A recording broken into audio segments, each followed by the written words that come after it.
매일 성경 묵상 나눔입니다. 2025년 9월 29일 월요일입니다. 역대하 12장 1절에서 16절을 묵상합니다. 본문을 읽습니다. 르호보암의 나라가 견고하고 세력이 강해짐에 그가 하나님의 여호와의 율법을 버리니 온 이스라엘이 본받는지라. 그들이 여호와께 범죄하였으므로 르호보암 왕 제5년에 애굽 왕 시삭이 예루살렘을 치러 올라오니 그에게 병거가 1200대여 마병이 6만 명이며 애굽에서 그와 함께 온 백성 곧 리비아와 숫과 구스 사람이 헤아릴 수 없이 많더라. 시삭이 유다의 견고한 성읍들을 빼앗아 예루살렘에 이르니 그때에 유다 방백들이 시삭의 일로 예루살렘에 모였는지라. 선지자 스마야가 르호보암과 방백들에게 나와 이르되 여호와께서 이같이 말씀하시기를 너희가 나를 버렸으므로 나도 너희를 버려 시삭의 손에 넘겼노라 하셨다 한지라. 이에 이스라엘 방백들과 왕이 스스로 겸비하여 이르되 여호와는 의로우시도다 하매 여호와께서는 그들이 스스로 겸비함을 보신지라. 여호와의 말씀이 스마야에게 임하여 이르시되 그들이 스스로 겸비하였으니 내가 멸하지 아니하고 저희를 조금 구원하여 나의 노를 시삭의 손을 통하여 예루살렘에 쏟지 아니하리라. 그러나 그들이 시삭의 종이 되어 나를 섬기는 것과 세상 나라들을 섬기는 것이 어떠한지 알게 되리라 하셨더라. 애굽 왕 시삭이 올라와 예루살렘을 치고 여호와의 전의 보물과 왕궁의 보물을 모두 빼앗고 솔로몬이 만든 금 방패도 빼앗은지라. 르호보암 왕이 그 대신에 놋으로 방패를 만들어 국문을 지키는 경호 책임자들의 손에 맡김에 왕이 여호와의 전에 들어갈 때마다 경호하는 자가 그 방패를 들고 갔다가 경호실로 도로 가져갔더라. 르호보암이 스스로 겸비하였고 유다의 선한 일도 있으므로 여호와께서 노를 돌이키사 다 멸하지 아니하셨더라. 르호보암 왕은 예루살렘에서 스스로 세력을 굳게 하여 다스리니라. 르호보암이 왕에 오를 때의 나이가 41세라. 예루살렘 곧 여호와께서 이스라엘의 모든 지파 중에 택하여 그의 이름을 두신 성에서 17년 동안 다스리니라. 르호보암의 어머니의 이름은 나아마요 암몬 여인이더라. 르호보암이 악을 행하였으니 이는 그가 여호와를 구하는 마음을 굳게 하지 아니함이었더라. 르호보암의 처음부터 끝까지의 행적은 선지자 스마야와 선견자 이도의 족보책에 기록되지 아니하였느냐. 르호보암과 여로보암 사이에 항상 전쟁이 있으니라. 르호보암이 그의 조상들과 함께 누움에 다윗 성에 장사되고 그의 아들 아비야가 그를 대신하여 왕이 되니라. 오늘은 르호보암에 대한 이야기이고 형통의 시험이 될 때라고 이야기할 수 있습니다. 르호보암의 나라가 견고하고 세력이 강해졌다라고 하는 부분은 이제 솔로몬이 죽고 나서 이스라엘이 북이스라엘과 남유다라고 하는 두 왕국으로 분리되어지는데 12지파 중에 10지파가 북이스라엘에 편성이 되어지게 되고 남유다라고 하는 부분이 유다 지파와 베냐민 지파만이 남아서 유다를 이루게 됩니다. 나라가 이제 둘로 나뉘어져 있고 이 르호보암은 이제 솔로몬의 아들로서 사실은 이 나라가 나누어지게 되는데 결정적인 결정적인 원인이 되었던 왕인 거죠. 갑자기 왕국이 둘로 분열되어지고 두 지파만으로 이루어진 작은 나라를 다스리게 되었을 때의 그 위기라고 하는 부분은 우리가 상상해 볼 수 있습니다. 하지만 르호보암이 그 위기를 극복해내고 유다 왕국을 견고하게 하고 세력이 강해집니다.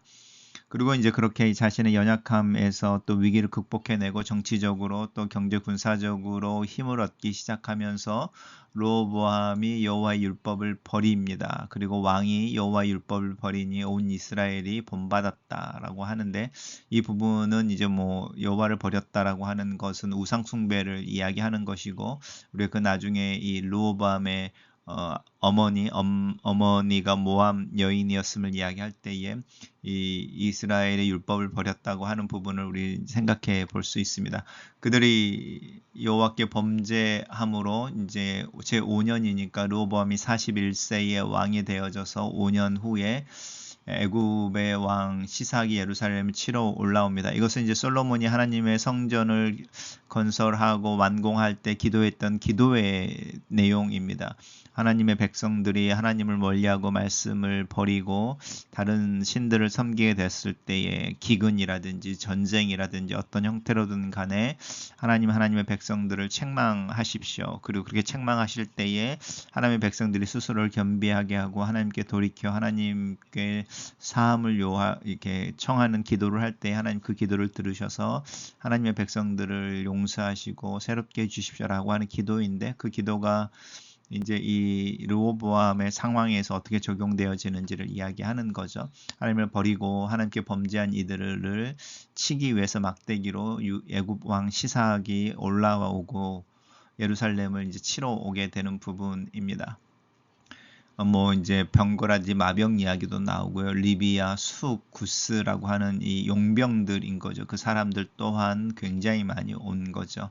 유다의 견고한 성읍들 빼앗고 예루살렘에 임했을 때에 이제 선지자 스마야를 통하여 하나님께서 말씀하시는 거죠. 너희가 나를 버렸으므로 나도 너희를 버려 시삭의 손에 넘긴다라고 경고하시고, 그 이야기를 들은 이스라엘 방백과 르호보암이 겸비합니다. 회개했다는 뜻입니다. 회개하여 하나님의 은혜를 구하실 때에 하나님께서 그들의 겸비함을 보고 이제 남유다가 멸망하지 않도록 이제 해주시는 거죠. 그들이 스스로 겸비하시니 그들을 멸하지 않고 조금 구원한다라고 하는 부분이죠. 그래서 예루살렘이 정복되어지지만 그 예루살렘으로 인해서 유다의 왕국이나 또 르호보암의 왕권이 흔들리지는 않습니다. 다만 하나님을 섬기는 것과 이제 애굽이라고 하는 어떤 그 거대한 제국의 속국이 되어져서 조공을 바치고 또 그 애굽의 눈치를 보면서 살아야 되는 그 두 개의 삶 사이의 차이점인 거죠. 하나님을 섬기는 것이 얼마나 큰 특권이고 또 거기에 은혜가 있는지. 그리고 그렇게 이스라엘의 어떤 특별히 남유다의 수치라고 하는 부분인데, 그 부분이 솔로몬이 만든 금방패, 특별히 이제 솔로몬이 금방패를 만들 때는 다시스로 해상무역을 통해서 수많은 금들을 얻게 되고, 그 금들을 가지고 금방패를 만들었다고 이야기하는 그 풍요와 부요의 상징인데 그것을 빼앗겨 버리게 됩니다. 솔로몬의 금방패를 빼앗겨버린 르호보암, 자신의 아버지의 영광을 잃어버린 르호보암은 황금 대신에 놋인데요. 주석이죠. 우리로 하면 구리로 방패를 만들어서 또 그 방패로 만든 구리로 만든 방패조차도 귀해서 이 방패를 들고 갔다가 경호실로 다시 가져갔다, 이렇게 말하는 그 어떤 초라함이죠. 이게 금방패 솔로몬의 영광과 비교해서 라고 하는 부분입니다. 르호보암에 대한 이 역대기의 평가라고 하는 부분이 흥미롭습니다. 르호보암은 예루살렘에서 스스로 세력을 굳게 하였다. 그리고 왕이 오를 때 41세였는데 유다의 선한 일도 있었고 스스로를 겸비하게 했다라고 이 시삭이 왔을 때에 회개했던 부분을 이야기합니다. 그러니까 역대하가 남유다 왕국에 대해서 다시 기록되어지는 역사서라고 하는 부분들을 기억할 때에 남유다의 왕들을 이렇게 100% 나쁜 왕으로만 기록하는가, 아니면은 이제 조금은 선한 모습이 있었던 것을 계속 강조하는가. 왜냐하면 다윗의 왕가라고 하는 그 계보가 바뀌지 않고 하나의 단일 왕국으로 유지되어질 때에 그들이 이제 100% 패약한 건 아니었다, 이런 부분을 좀 강조하고 싶었던 것 같습니다. 하나님 앞에서 잘한 것과 잘못한 것들이 믹스되어져 있는 모습이죠. 근데 결국은 르호보암이 악을 행하였다. 왜냐하면 그가 여호와를 구하는 마음을 굳게 하지 아니했다. 이거는 지속하지 못했다라는 것이고, 그 영향으로는 르호보암의 어머니가 이제 지목이 되는 것 같습니다. 그리고 이제 르호보암과 여로보암은 북이스라엘의 왕이죠. 이렇게 솔로몬이 죽은 후에 이제 남유다와 북이스라엘이 나뉘게 되었을 때에 북이스라엘의 이제 지도자 왕이죠. 이 둘 사이에 이제 항상 전쟁이 있었다라고 하는 부분을 우리가 상상해 볼 수 있습니다. 단락을 요약해 보겠습니다. 오늘의 본문을 왕국이 분열된 후에 르호보암과 유다는 나라의 위기를 극복하고 안정기에 들어서게 되고, 그렇게 되자 교만해지고 하나님을 버리게 된다. 그래서 하나님의 징계로 유다 왕의 침략, 예굽 왕의 침략을 받게 된다. 이렇게 정리했습니다. 첫 번째 묵상 나눔입니다. 하나님은 하나님의 말씀을 버린 자들을 버리시겠다고 경고하십니다. 유다는 하나님의 언약을 포기했고 하나님과 맺은 인격적인 관계를 소홀했고 우상을 숭배하며 믿음을 버렸습니다. 그러므로 하나님의 심판은 불가피합니다. 하나님은 하나님의 말씀을 멸시한 엘리의 집을 버리시고 또 사울 왕을 패하신 것처럼 지금 로보암과 유다를 버리시겠다고 말씀하십니다. 이 엄중한 말씀 앞에서 장차 나와 내 집은 어떻게 될 것 같습니까? 두 번째 나눔입니다. 하나님은 심판 중에도 긍휼을 잊지 않으십니다. 죄를 범하여 하나님의 진노를 불러일으킨 르호보암이 하나님 앞에 자신을 낮추자 그들이 가까스로 환난을 피할 수 있도록 자비를 베풀어 주십니다. 오직 우리가 개인적으로나 공동체적으로 겪고 있는 수많은 어려움을 해결할 수 있는 길은 무엇입니까? 오직 하나님을 구하고 그 앞에서 겸비해지는 것밖에 없다는 것을 기억합시다. 세 번째 나눔입니다. 하나님은 자기 백성에게 때때로 고통을 허락하십니다. 그들에게 하나님을 섬기는 것의 소중함을 알게 하기 위함입니다. 유다는 시삭의 종이 되어 비로소 하나님을 섬기는 것과 세상 나라를 섬기는 삶이 어떻게 다른지를 깨달았습니다. 내게 어려움을 주시는 이유를 생각해 봅시다. 마지막 나눔입니다. 르호보암은 나라가 안정되고 힘이 커지면서 하나님과 하나님의 말씀을 버립니다. 우리가 아무리 성공해도 하나님의 말씀을 버린다면 이는 가장 큰 또 처절한 실패임을 기억합시다. 솔로몬의 영광의 상징인 금방패를 애굽 왕에 의해 빼앗기는 것을 통해 하나님은 율법을 버리는 자는 그 모든 영화를 잃어버리게 될 것을 경고하십니다. 제 아무리 훌륭한 것을 소유했더라도 말씀을 붙잡지 않으면 영광을 흉내내는 초라한 삶으로 전락하게 될 것입니다.